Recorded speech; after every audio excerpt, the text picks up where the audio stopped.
As shocking as it may sound to some, the amount of men who have very little sexual experience is actually rather large. It just doesn't get spoken about very often. It gets made fun of. People tease about it or shame about it. And often a partner's capacity to stay emotionally present, in love, and involved with someone diminishes when their partner doesn't have a lot of experience around sex.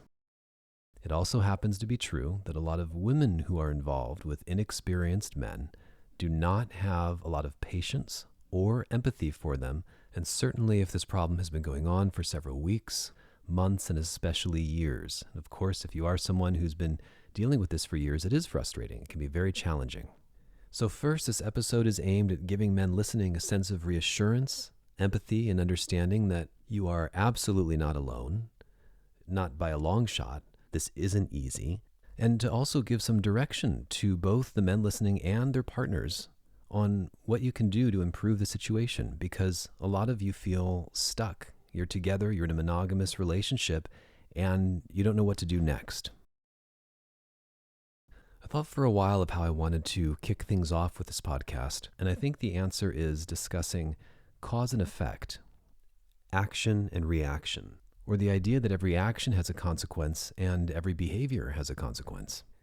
In our lives, no matter what we do, we almost always think we're making the right choice for ourselves, especially if we're doing it in the name of religion or spirituality or being traditional, or simply what our parents taught us to do, which we therefore think is the way it's done.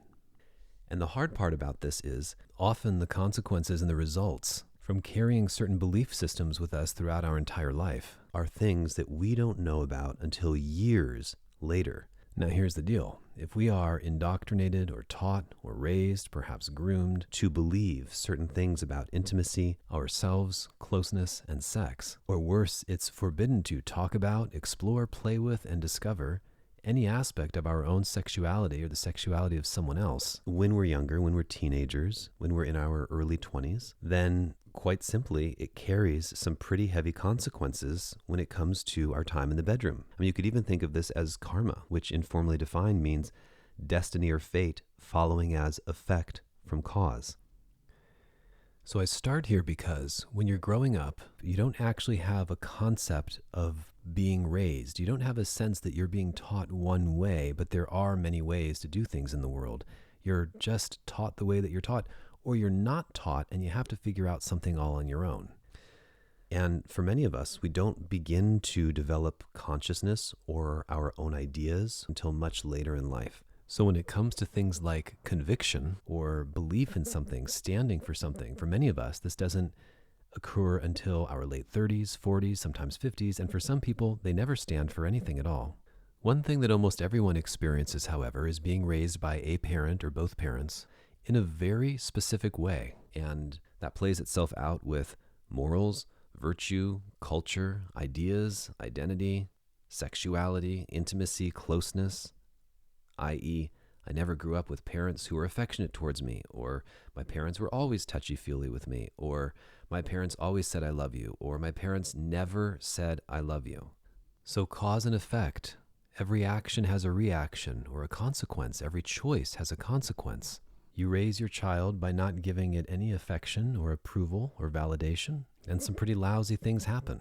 And they wind up becoming adults who are constantly seeking and always looking for their parents' approval and validation and wishing they just got that one I love you or congratulations.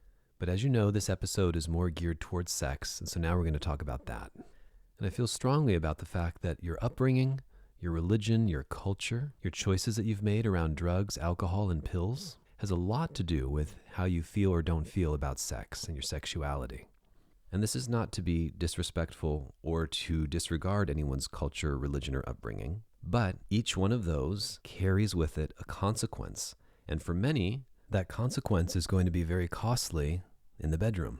Now, some believe that the benefits of an extremely traditional lifestyle outweigh the cons or the consequences. But a healthy, happy relationship does not exclusively consist of being great parents, being best friends and roommates, getting along well, and having your friends and neighbors think that you're a great couple. There's a huge, intimate component, far reaching beyond sex, that matters to most people if you care about intimacy at all. And if you believe in monogamy and you're choosing one person to be the funnel through which all of that attention, sexuality, and intimacy can flow through, if all sexual pleasure, chemistry, and intimacy has to come from one person, well, you had better pick wisely.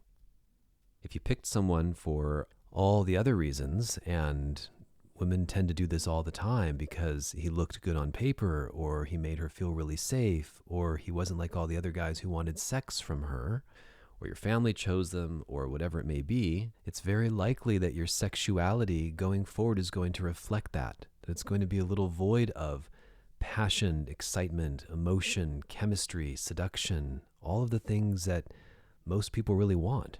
So hopefully that didn't sound too morbid. Let's figure out what we can do about it. Concept number 1, you're not alone. If you're a man listening to this and you happen to be a virgin, you haven't slept with a woman before, or you're now married to a woman and she's your first partner, maybe you've had very minimal interactions with other women, maybe you've had some sexual interactions but haven't actually had sex. In some cases, you've only ever been with a prostitute or a 304, or finally, maybe you're married to your wife and you've had very minimal sex together and you're just really not sure what to do next. You've got to know that there are many, many, many people in the world who are in a similar position, and you can improve on this. It doesn't have to be this way for the rest of your life. Whatever has prevented you from being active sexually or taking an active interest in it, you might be feeling a little shame or guilt about this subject, but specifically this podcast is geared at helping you getting through these exact situations. You don't know what you don't know. And like anything that you don't give your attention to in life, if you stop focusing on it or don't practice it or don't put your attention on it, it's not going to be a skill set that you have in your pocket. And as much as we'd like to believe that sexual intimacy is something that comes natural to all of us, and for some of us perhaps it does, for many of us, it's something that's learned. We just don't remember that we did. Because how and where would you have had the opportunity to get better? I remember my first time. It absolutely was not what I had in mind or how I wanted things to go or with who I wanted it to be with or how I wanted it to go down. In fact, I had a crush on my first's younger sister, who I was in school with, so we were of similar age, but it wound up happening with someone who was probably over 10 years older than me, who didn't want me to do it with her sister because she wanted to have me for herself, if you can believe that. In any case, if you're someone who has been raised under a certain religion or a certain belief system, in other words, sex is bad, we don't talk about it, it's shameful, this isn't something that you do, no one talks about it publicly, you can't talk about it with your family or friends, you shouldn't be doing it, and it only happens if and when you get married, it's very likely that the sexual experiences that you have had, if any, have been rather awkward and full of shame or feeling like you're doing something that you shouldn't do. It's also probably true that you haven't had the ability to practice and practice and practice to gain some very necessary experience to know how to handle yourself sexually.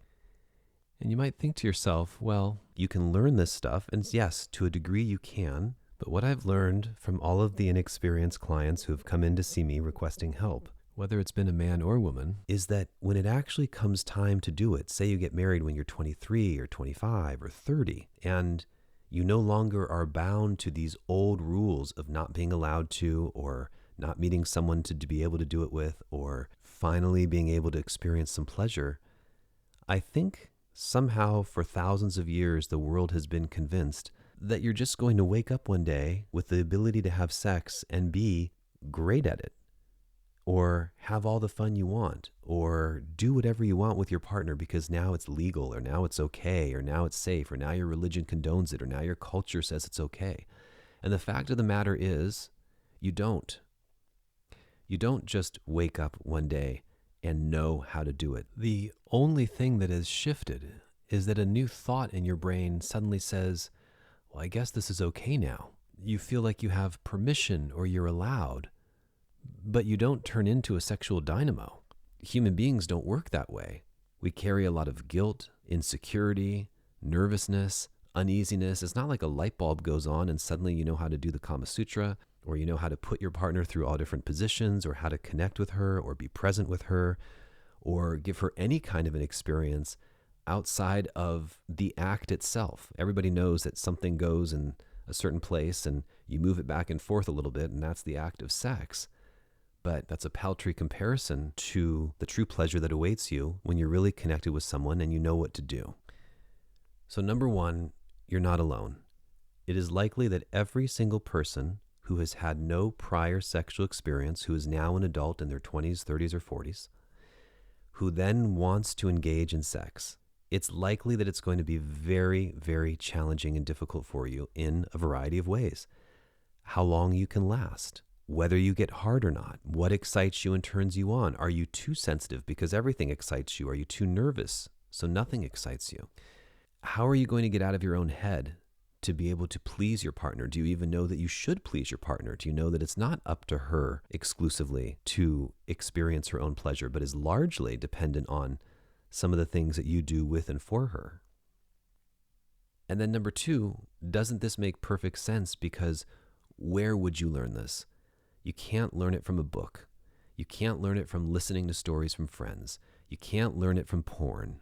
You can't learn it from an older brother or sister. Not really. You can't really get it in your body. And then number three, it's very likely that you're experiencing some form of shame, guilt, sadness, depression, hurt, or even something as simple as not knowing when it comes to these issues of sexuality. And a reminder here that if your female partners aren't listening, I would strongly encourage you to do so. Because ladies, it's really important for you to know this. So many women have high expectations of what their partner should do for them sexually. Well, sexually and in other places too. You want to feel good too. You want to come. You want your man to take care of you in a certain way. You want to have all those good positive emotions and feelings. And you know, the advanced course of all this, gentlemen, is that women don't want to think very much in bed. They don't want to make decisions. They don't want to lead, and they don't want to teach. And that leads us to our next concept, the idea that women do not want to teach their male partners how to be sexual or how to do the things that they want them to do to them, because not only is it likely that she doesn't know how to teach you or what to teach you, and not only is it true that it defeats the whole purpose of hot, passionate sexuality for her, but it also leaves her feeling angry, frustrated, resentful, unseen, unattractive, undesirable, turns them off. I mean, the list goes on and on. But perhaps the biggest reason might very well be what it says to them about you, or what it says to them about being your women if they have to show you. Now, is this sad and is this a bummer and shouldn't it be different?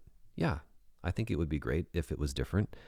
I think it would be great if, just like when an experienced man comes across a virginal or inexperienced woman, he can open her and teach her so many things and make her body feel so good and be patient with her and loving and nurturing when she feels insecure, shy about her body, not sure about how her body works, when she feels fat or skinny or unattractive, and he's able to reassure her. But often, sadly, let's just call it female nature, this doesn't go in the opposite direction. Women do not want to coddle, nurture, support, and do all the similar behavior that she might do for her son or for a child. You know, let me say it this way. All the feminine qualities that we transcribe to women and that we love about women, how they are with each other, how they are with their children, and often how they are with us as partners, sometimes it doesn't come out sexually. When it comes to sexuality, it becomes very, very frustrating, annoying, challenging, discouraging, and sad for a woman to try to teach her man how to be sexual, how to be dominant with her. And that word specifically, I think, lends a lot to understanding. In simple terms, if you have to teach someone how to be dominant with you, were they ever really dominant? And can you ever really buy into the fact that they are? And if what you're seeking is a man who's decisive and dominant, can he step into that role if you're holding his hand every step of the way or saying, grab me like this, tell me no like this, put me in my place like this? And I'm exaggerating here with the ideas of dominance, but it really is tricky. So as we're building a philosophy here, you got to know, women do not want to teach men how to pleasure them, how to be assertive, how to be dominant. And more than that, more to the point, most women don't know how to do it. Most women do not know how to teach a man how to make them feel good. And a lot of women also don't even know what they want. Now, this is not everyone. I'm not trying to make sweeping generalizations here. Well, perhaps to some degree. But check in with yourself as a lady. And if you are listening to this podcast together, ask your woman, do you want to teach me how to be better in bed with you? And then the other side of this is some women can and will do it temporarily or once or twice or on occasion. I find that mostly it looks like once or twice and then they get frustrated. Or if the man doesn't get it right away, then they shut down and they want to close their legs, or they don't want him going down on her, or it becomes annoying. And I think there are reasons, we could go into what that is as to why women don't want to do this and why it becomes annoying. I suspect a lot of it has to do with anatomy. And if a man is poking around down there or sticking his finger in the wrong places or hasn't cut his nails and he's actually hurting her, it becomes annoying really fast, kind of the way a blowjob would if someone was constantly using her teeth and nails. Just completely unappealing. It would shut us down as men as well if we were trying to show someone something and everything they were doing was like the wrong way or hurting them. And because female anatomy is so different than the male anatomy and everything's on the inside or hiding under something, it makes doing your best work a little more tricky. Okay, major concept number 3. A lot of inexperienced men often find themselves with experienced women, sometimes even very experienced women. Often, a woman has been with at least 1, 2, 3, or 30 other men, and so she knows how it goes. She understands the flow. It's not her first rodeo. And if any of these men have been really good to her in bed, or shown her a great time, or put her pleasure first, or lasted longer than 3 or 6 minutes, or were able to be calm and relaxed in bed, or were very present, she's likely then to have an expectation about how sex should be. Just like often how we are raised dictates how we think the world should be. So as a man, if you're marrying or getting together with a woman who's had some sexual experience and you haven't, she now already has a higher bar set for you on what her expectations of you will be. It will be infinitely more disappointing when you do things that for her don't feel right, when you do things that seem off. It'll become more frustrating and annoying. And I know I'm painting a very bleak picture here, but hopefully as you're listening to this, you're going, this is happening to me too, and everyone can relate. And when you understand why it's happening, hopefully you can do something about it. And again, just keep listening. All right, concept number 4 here banks on the previous one, which is that in the beginning of all relationships, everybody wants to have sex with everybody. Desire is high, hormones are high, everybody's horny all the time. And often the experienced woman will find herself initiating way more than she normally would. Way, way more. And this might be a verbal invitation, let's go have sex. It might be her bringing a toy or lube or something into the bedroom. It might be her just showing up naked or wearing something sexy or taking off her clothes or just putting her hand on his leg or caressing him or making herself available. Whatever it is, however a woman decides to initiate, and by the way, ladies listening, any of those are perfectly fine ideas for you to initiate with your man right now. It creates this false sense of sexual chemistry because she's initiating most of the time. I am an enormous fan and proponent of women initiating. I love it. I love seeing when my clients do it, and I certainly think more women should initiate more of the time. However, once again, this is not female nature. And so when I speak about it as women don't do this, I'm not saying you shouldn't. I'm not saying you can't. I'm just saying it's very rare that women do, or that they feel safe to, or that they can, or that they know what to do, or that they even want to do it. After the romance phase is over in any relationship, we start showing our true colors. And most women do not want to constantly be in a position of initiating and starting things off. They want to feel, well, many of them word it, like a lady, like a woman. Or they want to feel their man. They want to feel his masculinity. Just like as men, we like feminine, friendly, fit, often submissive and vulnerable women. Women like masculinity. They like strong, stoic, present, sometimes intense. They like feeling small in his arms. They like feeling protected. And you can behave like a man. It's not that she's looking for someone else, but if she's the one who's always initiating, that doesn't make her feel like a woman. What makes her feel like a woman is when a man takes the lead, takes charge. She doesn't have to make choices. She doesn't have to decide. She doesn't have to think. And she can be taken on this sexual experience. Now, how on earth are you going to do that if you've had no sexual experience before? You've never even thought of doing something like that with her. She's initiated most of the time, and now she seems upset and angry and like she doesn't want you to touch her because she's not now getting what her body instinctively craves. Once again, it's a very hard position to be in. Okay, concept number 5, and I don't want to paint women here in any one particular way, so I'm talking about a very particular situation, which is when a woman is with an inexperienced man. So I don't think that all or most women are angry and vengeful and upset and frustrated all the time by any means, but it seems like when a woman wants to have sex with a man or wants her man to be intimate with her and he doesn't know how, or he doesn't initiate, or she waits and waits and waits and waits and nothing happens, or she has to do it herself all the time, she becomes angry, bitter, frustrated, resentful. She'll wind up feeling unattractive. She often shuts down. She'll often close down sex and not make herself available for sex at all. Maybe she'll convince herself that her life will become a sexless life. All number of things begin to happen when a man doesn't or stops initiating, or if he just doesn't know how. We get in our shadow side, and men do this too for a multitude of reasons. Men get angry and bitter, resentful and hurt and shut down. But in this particular case, we're talking about why it happens in a partnership with women. So ladies listening, if you believe that men are obsessed with sex, it's all we think about, it's always on our minds, we want sex all the time, but we were never allowed to have it growing up.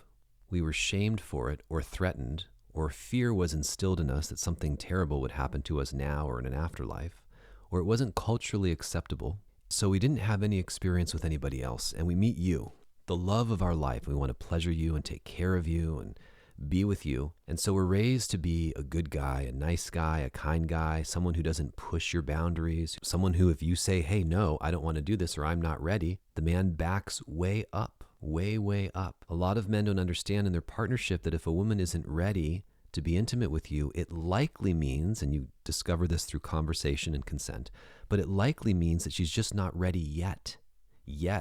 Not that you should feel rejected, leave the room, and come back next year, next month, next week, or the next day. You could literally walk out of the room and come back in, or you could just try a different approach, or you could try something different that would warm her up, or that would make her feel more sensual or beautiful or receptive to sex and intimacy. So ladies, your man has the way he was raised, the culture in which he was raised. He was raised as a gentleman or a good person and someone who doesn't want to make you upset or hurt you in any way. He doesn't have any education around sex. You maybe do. And now he's with you and he's supposed to know how to pleasure you. And when he tries, or if he doesn't try and you have to initiate, you get frustrated, angry, and shut down. Where on earth does this guy go for help on this subject? This concept I think we've spoken about before in other podcasts too. It's an important one. He can't. I mean, there's unconventional methods. He could seek out the company of many prostitutes. He could perhaps get on a dating app and see if anyone else would be willing to teach him, show him, sleep with him on some alternative websites. Perhaps for some extremely open-minded people, you have a friend who finds him attractive or takes a little pity and wants to show him the ropes. But all of these things are very unlikely, very, very unusual for traditional relationships. So he's kind of stuck with what he's got. And so it really comes down to getting an education, talking to someone you feel safe with, doing real world exercises with your partner in the presence of a professional that helps you unlock assertion, initiation, chemistry, passion, eye contact, presence. All of these things are skills. They don't just come with practice. Some of them are things you actually have to tune into and tap into.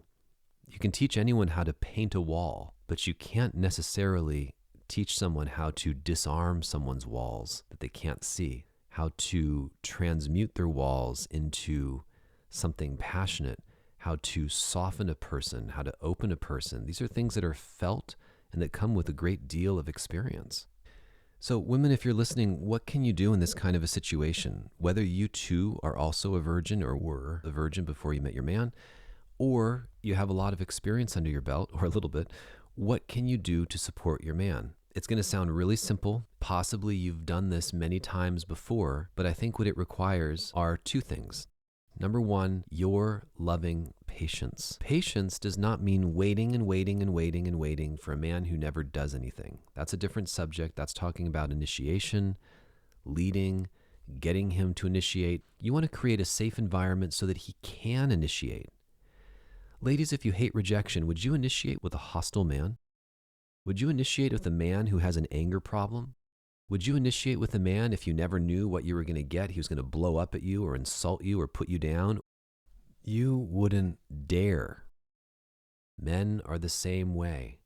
If you're hostile, angry, frustrated, pissed, snappy, insulting, diminutive, leave an offhanded remark, make him feel small, you think that guy can come and step in and be the man you want him to be? Hell no. No. He needs loving, nurturing support, or safe support, or your receptivity, or your patience, or your willingness to be playful, or your willingness to be sensual, or your willingness to breathe with him, or your willingness to help calm him down and soothe him so that his shaky touch smooths out a little bit, so that his tight, tense kisses relax a little bit more. And yes, a little bit of guidance, not slow down. What are you doing? Why are you looking at me like that? And you're biting me, and I hate when you do this. But more like, baby, take a breath with me. Let me feel you. Taste me. Savor my lips. I want you to ... It would make me feel so good if you ... It would turn me on if you looked at me like this. Put your fingers on me here. Put my mouth on you there. Took your time. Ramped up the intensity. Put your blah, blah, blah on my ...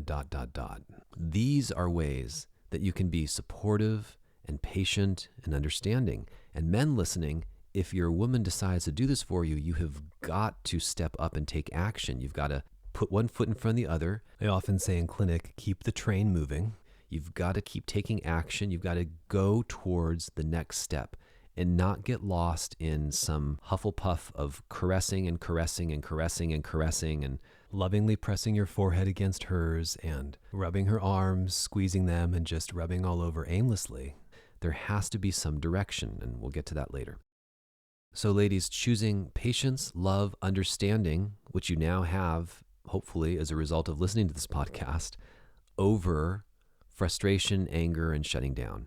That's what it takes, because no one can initiate with a person who's shut down.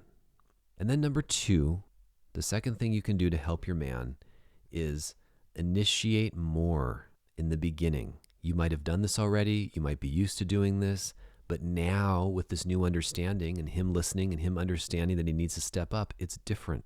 Often women think that they have to initiate by saying it, let's go have sex, or putting on high heels and lingerie and coming out looking like a vixen and risking him watching TV or being on the iPad or not being interested or not noticing her. It doesn't have to be any of that. Any of the things I listed before, and I'll list some of them again: eye contact, a loving gaze, walking directly over to him, putting your hand on his chest and rubbing it, putting your hand on his leg and rubbing it, putting your hand between his leg and rubbing it, obviously, putting your hand on his butt and squeezing it or rubbing it, going down on him briefly so he doesn't finish too early, suggesting something, coming to bed naked, coming to bed in lingerie, coming to bed wearing just sexy underwear, coming to bed topless, being in front of him topless. For many men, simply seeing you, and you're very lucky, ladies, that life works this way, simply him seeing you creates attraction. It's not always that way for women.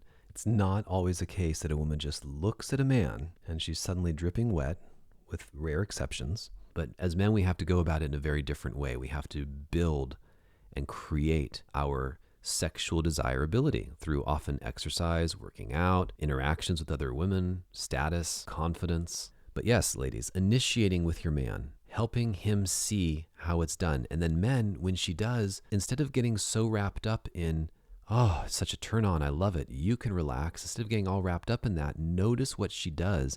And you can often do the same thing. You can often just copy the exact same things that she did to initiate with you with her, and it will work.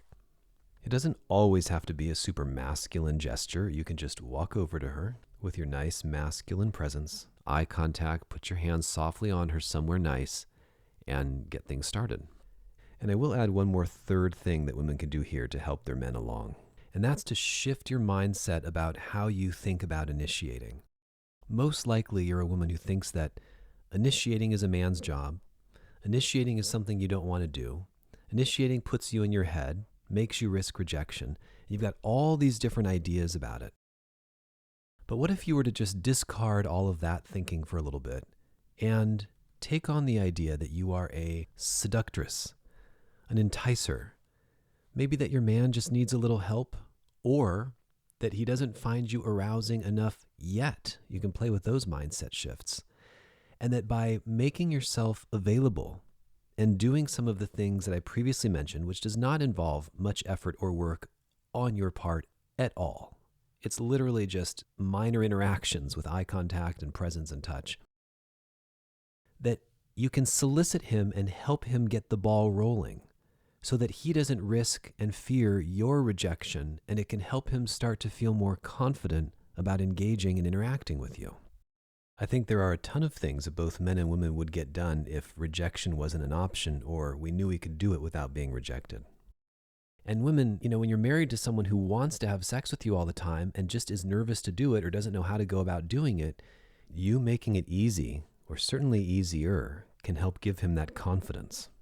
In fact, if you raise a child and you constantly encourage him to get out of the house, to leave, to be independent, kind of knock him out of the nest, he's far less likely to be so than if you are lovingly supportive and always helping him to feel safe, knowing he has somewhere to come back to, knowing he could come home if he needs to.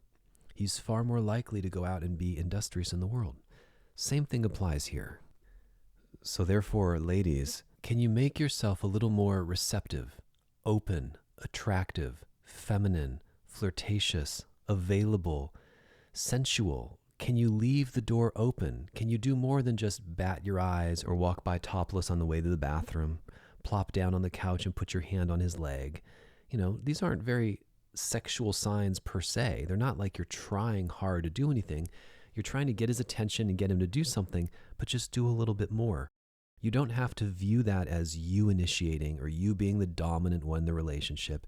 Yes, you might have made the first invitation or demonstration of receptivity, which you often interpret as making the first move to open the door to it, but why can't that be seductive or seduction, or you letting him know that you're available for him to then step in and seduce you?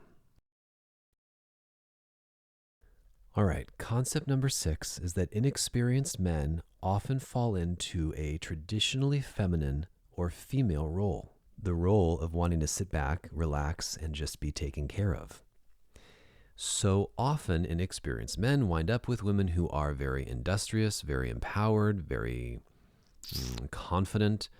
They're bosses in the business world. They make their own money. They have raised themselves sometimes.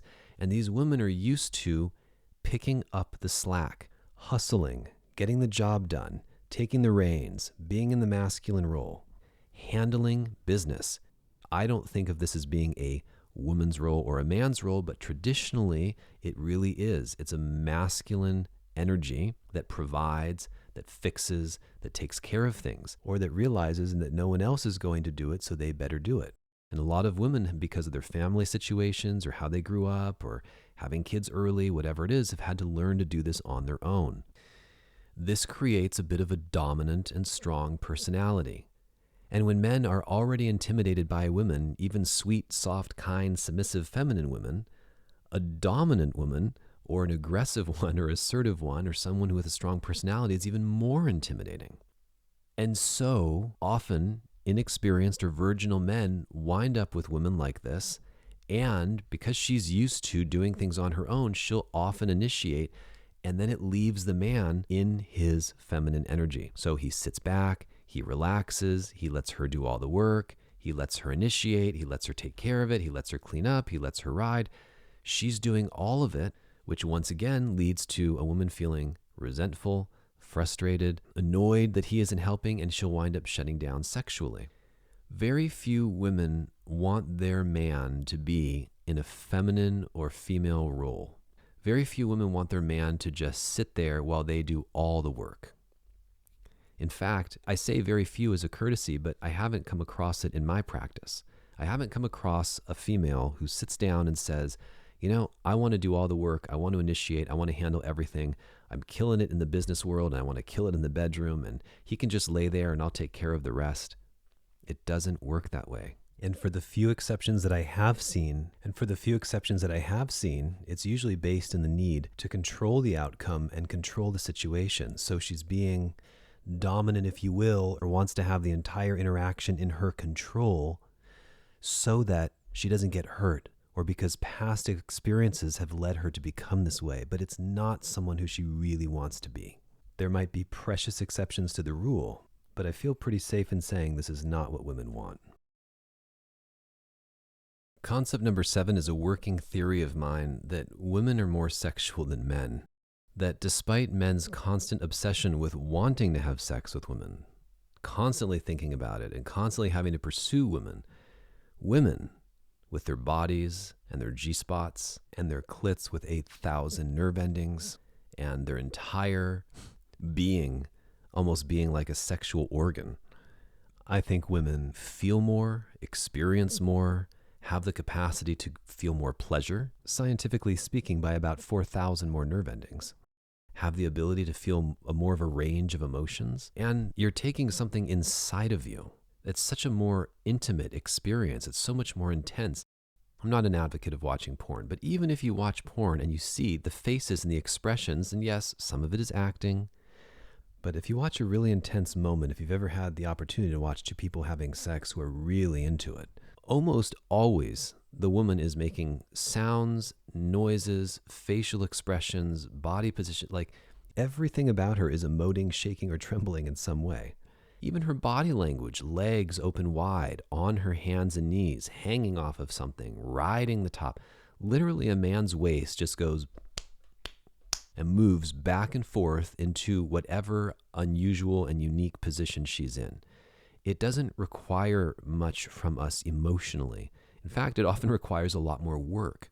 Men, have you ever tried, if you are heterosexual, have you ever tried putting yourself in some of these traditionally feminine positions, like getting on your hands and knees and arching your back, or burying your head into the pillows, or laying on your back and doing the splits and opening your legs as wide as possible, or having someone press up against you? There's an intensity there. There's a real energy. It might feel funny to you at first, but to be in that position while receiving pleasure, as opposed to just standing and thrusting, kneeling and thrusting, laying and thrusting, it's just so much more exciting.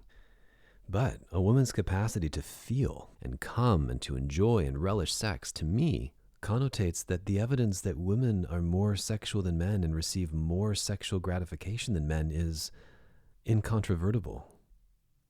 And that's why I say it's kind of a shame that more women are not willing to show their man, guide their man, explore with their man, or make it a game to help navigate your terrain, to help figure you out, so that it's easier for you all to have a connected experience. Workshopping something in the bedroom, which I strongly recommend doing and regularly doing, does not have to mean forever, or every time you have sex, or it always is going to kill the moment, or that you never get good chemistry or a hot moment going because it's always lost with explaining something. You do this for a time. You build it up. You strengthen your partnership in the bedroom by practicing so that your experiences can be better and hotter when they're more spontaneous. All right, let's wind it down here for now. There's always a lot more we can say on this subject, but I think these are a really good handful of core tips for men and women to be mindful of when you're with an inexperienced man. And men, finally, just remember, as long as you have your partner's consent, if they've told you things like, you can do anything you want to me, or you can really initiate any time, or I want you to be more aggressive, or I want you to initiate sex more, or I want you to be the man, this means that barring really traumatic experiences or being in crisis or being in physical pain or maybe on her period, that you can try and try and try and do and be. You can be more assertive. You can move in on her. You can give her love and kisses. You can try something a little more assertive, but do it with intention, with a slower speed than you might normally move, with eye contact, with love and presence, and you're likely going to see good results. And then as a final tip for women listening, it's about being receptive and being open. It's about reprogramming your mind and not thinking or worrying about rejection, but leaving the door open, doing more than just a glance or look, giving of yourself and making yourself be a little more sexually available so he understands, I can't fail now, and then he can take charge from there. You got to understand that no one wants to have sex with an angry person or a shut down person or a bitter person, and that even if you're right to feel the things that you are, you've got to get yourself into a better feeling mental state if you want great sex to ensue. And I think that's a wrap. Thank you so much for listening and for your patronage. My name is Tari. This podcast is called Closeness, and you can listen to it everywhere podcasts can be found.